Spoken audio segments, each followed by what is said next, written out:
Greetings and welcome. Hope you all feel well and alive. On today's menu, zombification.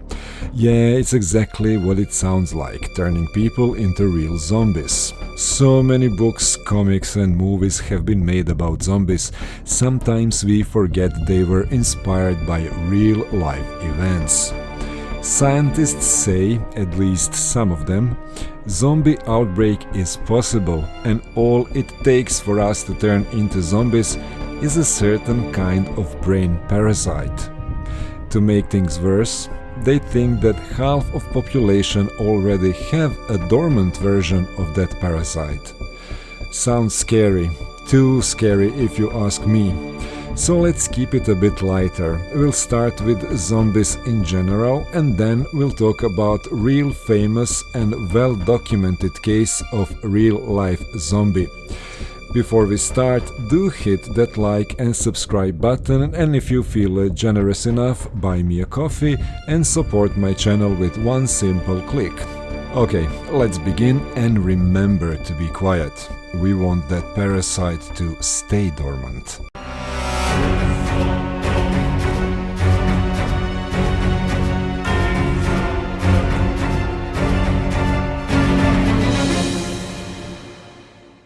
A zombie is mythological undead corporeal revenant created through the reanimation of a corpse. Zombies are most common found in horror and fantasy works. The term comes from Haitian folklore, in which a zombie is a dead body reanimated through various methods, most commonly magic like voodoo. Modern depictions of the reanimation of the dead do not involve magic, but rather fictional methods such as carriers, radiation, mental diseases, vectors, pathogens, parasites, scientific accidents, and similar things. The English word zombie is first recorded in 1819 in a history of Brazil by poet Robert Southey in the form of zombie, actually referring to the Afro-Brazilian rebel leader named Zumbi, and the etymology of his name in Nzambi. In Haitian folklore, a zombie is an animated corpse raised by magical means such as witchcraft. How the creatures in contemporary zombie films came to be called zombies is not fully clear. The film Night of the Living Dead made no spoke reference to it, undead antagonists as zombies, describing them instead as ghouls, though ghouls which derive from Arabic folklore are demons, not undead. Although George Romero used the term ghoul in his original scripts, in later interviews he used the term zombie. The word zombie is used exclusively by Romero in his script for the sequel Dawn of the Dead 1978, including once in a dialogue. Zombies are featured widely in Haitian rural folklore as that person physically revived by the act of necromancy of a bokor, or sorcerer or witch. The bokor is opposite by the priest and mambo priestess of the formal voodoo religion. A zombie remains under the control of the bokor as a personal slave having no will on his own. The Haitian tradition also includes an incorporeal type of zombie, the zombie astral, which is a part of the human soul. A bokor can capture a zombie astral to enhance his spiritual power. A zombie astral can also be sealed inside a specially decorated bottle by a bokor and sold to a client to bring luck, healing, or business success. It is believed that God eventually will reclaim the zombie soul, so the zombie is temporary spiritual entity.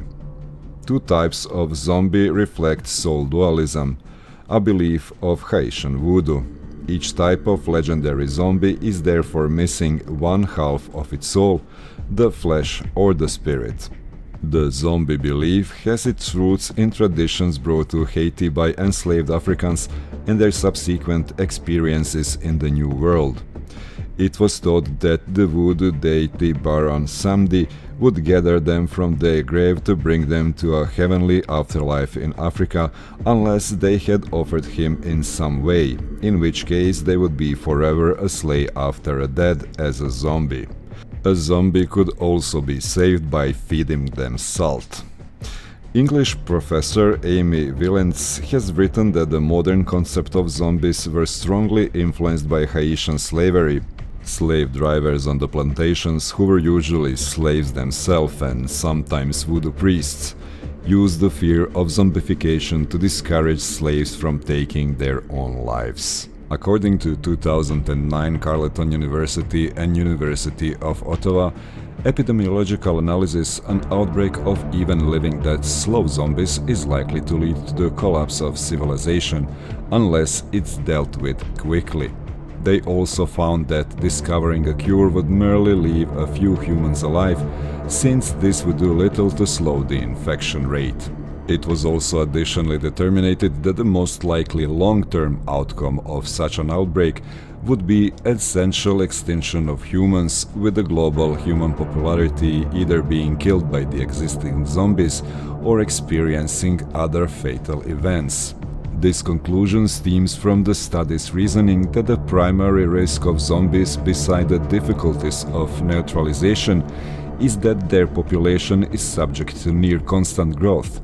Generation of surviving humans would likely maintain a tendency to feed zombie populations, resulting in gross outnumbering and largely continual growth of the infected population, a phenomenon which would only cease when they infected or dead all surviving humans.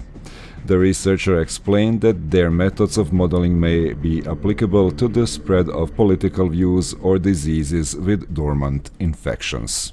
On May 18, 2011, the Center of Disease Control and Prevention published an article, Preparedness 101 Zombie Apocalypse, providing tips on preparing to survive a zombie invasion.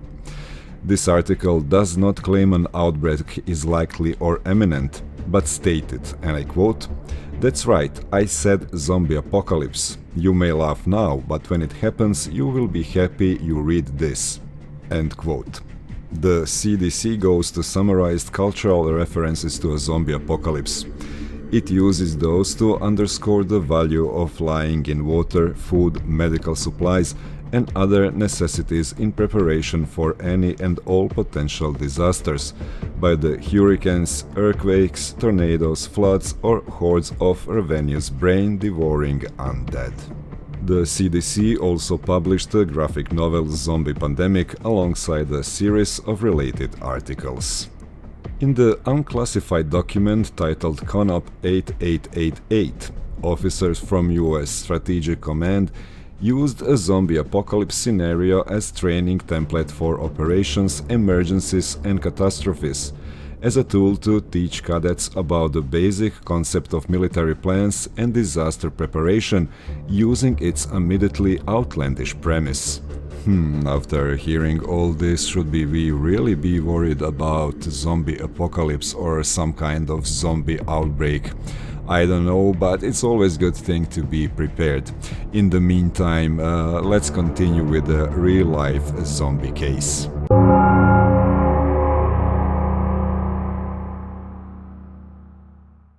Clervius Narcissus was a Haitian man who claimed to have been turned into a zombie by Haitian voodoo and forced to work as a slave.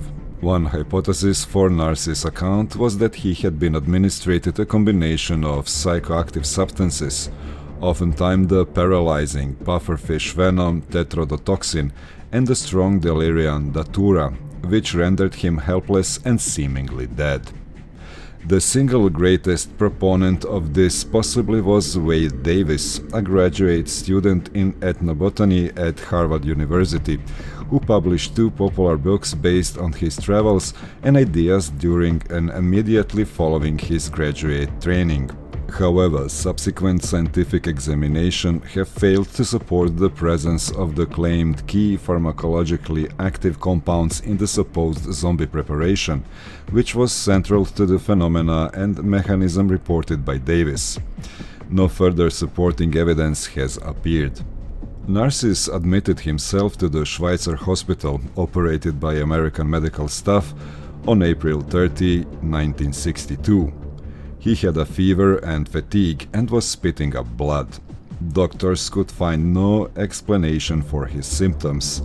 which gradually grew worse until he appeared to die 3 days later. He was pronounced dead and held in cold storage for about a day before burial.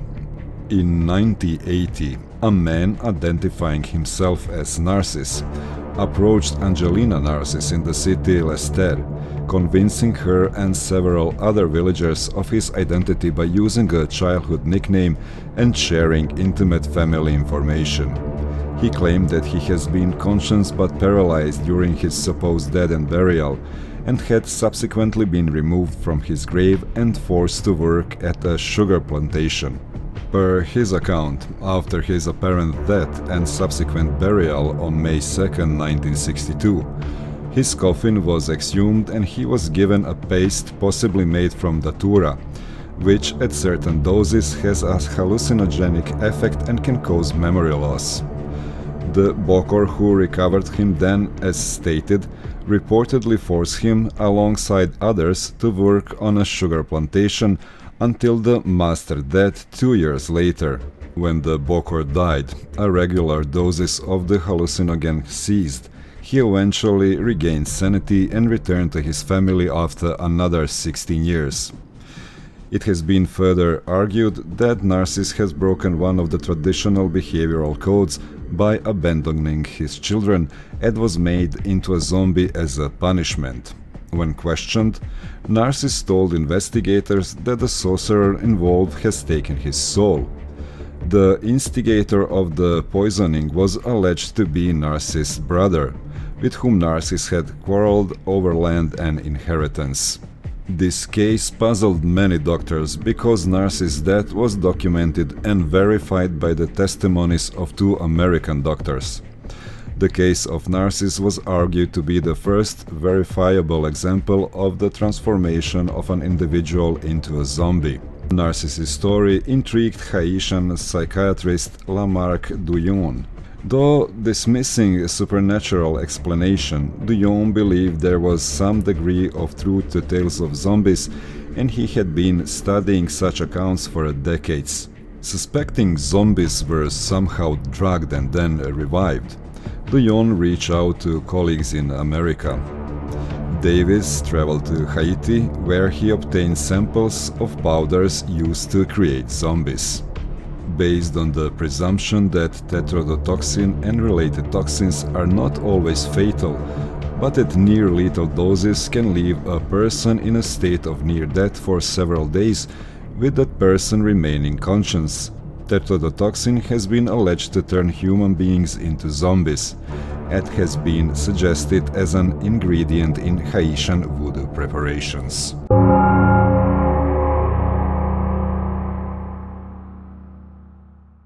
This idea appeared in print as early as 1938 non-fiction book Tell to My Horse by Zora Neale Hurston, which reported multiple accounts of tetrodotoxin poisoning in Haiti by a Bokor. The concept was subsequently popularized in the 1980s by ethnobotanist Wade Davis. However, subsequent research has discredited the tetrodotoxin zombie hypothesis by using analytical chemistry-based tests of multiple preparations and review of early reports. After many anthropological investigations of zombie stories in various cultures, including Narcissus and a handful of others, reports appeared that Narcissus received a dose of a chemical mixture containing tetrodotoxin and bufotoxin to induce a coma that mimicked the appearance of death. He was then allowed to return to his home when he collapsed, died, and was buried. The Canadian ethnobotanist Wade Davis, who did research related to implication that tetrodotoxin was present, hypothesized how this might have been done. The Bokor would have given Narcissus a powder containing the tetrodotoxin through aborted skin. Narcissus would then have fallen into a comatose state, closely resembling death, which resulted in his live burial. His body would then have been recovered and he would have been given doses of datura to create a compliant zombie-like state and set to work on plantation. After 2 years, the plantation owner died and Narcissus would have simply walked away to freedom. While in those popular accounts and in Haiti, tetrodotoxin is thought to have been used in voodoo preparation in so-called zombie poisons. Subsequent careful analysis has repeatedly called those accounts an early analytical studies into question of technical grounds. Moreover, they have failed to identify the toxin in any such preparation, such that discussion of the matter of tetrodotoxin used in this way has all but disappeared from the primary literature since the early 1990s. Kao and Yasumoto concluded in the first of their papers in 1986 that the widely circulated claim in the law press to the effect that tetrodotoxin is causal agent in a zombification process is, in their view, without factual foundation. Kao of the State University of New York, on interview on the matter in 1988, stated, "I actually feel this is an issue of fraud in science." A supporter of Wade, Bo Holmstedt of Karolinska Institute, more retrained, stated that it was not deliberate fraud, rather it was withholding negative data and therefore simply bad science. As of 1990, Davis' critics were unpursued and no literature to support the original contentions has yet appeared, as of 2015. Although lively popular description, especially on the web, continues.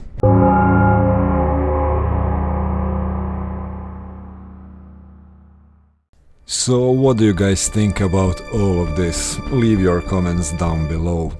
If you have any interesting stories you would like to share, true, fictional, creepypasta, legends, whatever fits channel content, send it my way.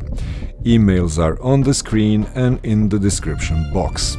If you need copyright-free background videos, visit my other channel, Monarch Free Videos, and see if there's something you can use in your own creation, and no need to ask for permission. Before you leave, don't forget about that coffee. Until the next time, stay safe.